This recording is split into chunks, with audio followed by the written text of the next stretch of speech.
nombre es Evangelina, soy licenciada en Biología, me recibí de paleontóloga y bueno, luego de tantos años me surgió una oportunidad de trabajo para trabajar en General Roca en investigación. Yo tuve un pequeño desmayo y ya no me sentía bien. A la noche yo me acosté a dormir, era la tardecita y me despierto porque tenía un dolor que parecía que me había estallado algo en la cabeza. Mi jefe me vino a buscar, fuimos al hospital y bueno, decidieron hacerme una tomografía, decidieron hacerme todos los estudios de rutina y evidentemente tenía un ACV hemorrágico, había estallado parte del lóbulo temporal izquierdo, tenía un hematoma que ya estaba ocupando un cuarto del cerebro, que no me acordaba los nombres de mis familiares, que ya no me acordaba los teléfonos, no me acordaba qué hacía, no podía contestar nada. Empecé a tratar de hablar y no podía ni coordinar las palabras.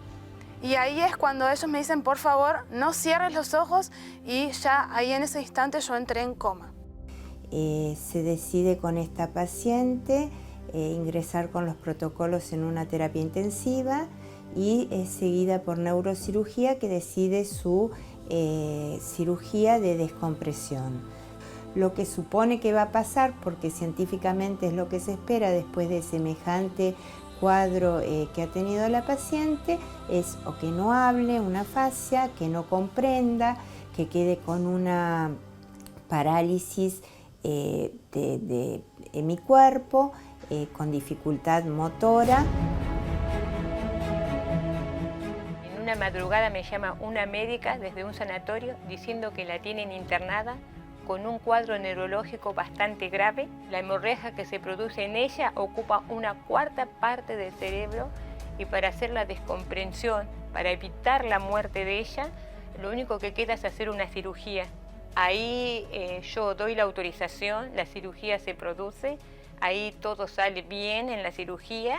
Me dijeron que habían sacado todo lo que estaba mal formado, que incluso habían sacado el hematoma.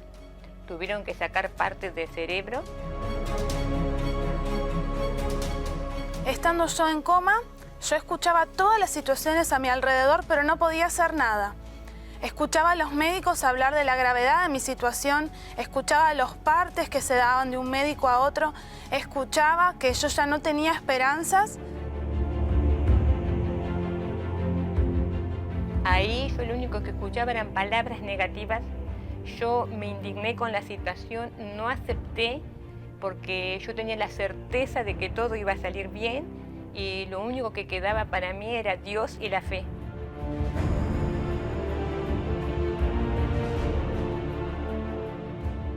Entonces me aferré a Dios y empecé a ir a la iglesia, a hacer las cadenas de viernes, cadenas de domingo, a orar por mi hija. A través de mi indignación, de esa certeza, ¿no? Y de no dejar entrar los negativos.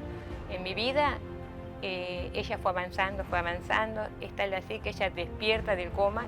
16 días después yo me despierto del coma, estaba con médicos y enfermeros cerca y lo primero que pregunté, ¿dónde estoy? ¿Qué pasó? ¿Cómo fue? Bueno, ellos me explicaron que había tenido una operación en la cabeza, que estaba en terapia intensiva. Pasaron los días, yo empecé a recuperarme. Uno de los médicos vino después de unas semanas que no me veía y le habían dicho que yo había empezado a hablar. Él vino con otra especialista hablando, diciendo que en los casos como el mío, una persona queda afásica, sin poder hablar o sin poder comprender el lenguaje o entablar una conversación. Amnésica, o sea, sin poder recordar nada, ni siquiera las caras de los familiares. Podría haber quedado incluso o hemipléjica, sin poder mover el lado derecho, o con una hemiparesia, que es sin poder mover completamente ese lado. Y ellos estaban sorprendidos, ellos no entendían qué era lo que pasaba. Cuando los médicos decían, no, 3, 6 meses para volver a caminar, y yo ya unos días después de despertarme ya estaba caminando, que ya a los 25 días me pasaron a sala, cuando ellos dijeron que iba a tardar 3 a 6 meses en salir de ahí. Al mes y 5 días yo salgo del hospital y me voy a mi casa. De esa operación yo no tuve ninguna secuela. Hoy por hoy los médicos no entienden esa situación que yo había pasado. Se ve en los estudios, pero realmente a lo que es el estado clínico mío, a tan pocos meses de haberlo tenido la ACV y de la operación, es clínicamente imposible de explicar.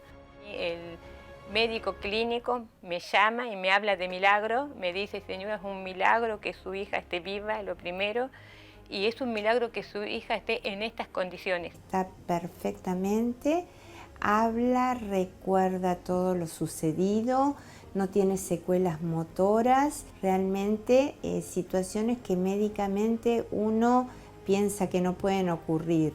No nos imaginábamos que médicamente iba a tener semejante evolución.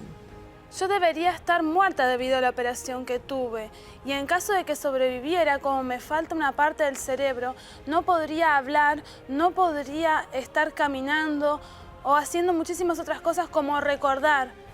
Pero gracias a Dios, a la fe y a la perseverancia de mi mamá, yo recibí este milagro. Hoy tengo una vida normal, sin secuelas y puedo hacer todo lo que yo quiera, gracias a Dios.